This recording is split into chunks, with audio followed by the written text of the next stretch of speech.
कोलशेत येथील तरीचापाडा परिसरात पुठ्ठ्यांच्या गोदाम आणि एक वाहन दुरुस्ती दुकानाला भीषण आग लागल्याचा प्रकार उघडकीस आला आहे। या आगीनंतर कोलशेत भागात धुराचे आणि आगीचे लोट निर्माण झाले होते।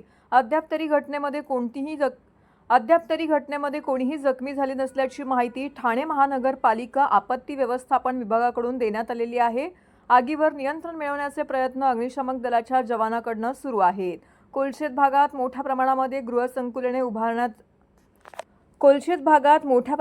गृहसंकुले उभारली जात आहेत। त्याचप्रमाणे या भागातील काही ठिकाणी अनधिकृत गोदामांची संख्या देखील वाढत आहे। सकाळी 7:30 वाजल्याच्या सुमारास कोलशेत येथील तरीचापाडा परिसरात पुठ्ठ्यांचं गोदाम आणि वाहन दुरुस्तीच्या दुकानाला भीषण आग लागली। गोदामामध्ये पुठ्ठे असल्याने अवघ्या काही क्षणातच आगीने रौद्र रूप धारण केलं।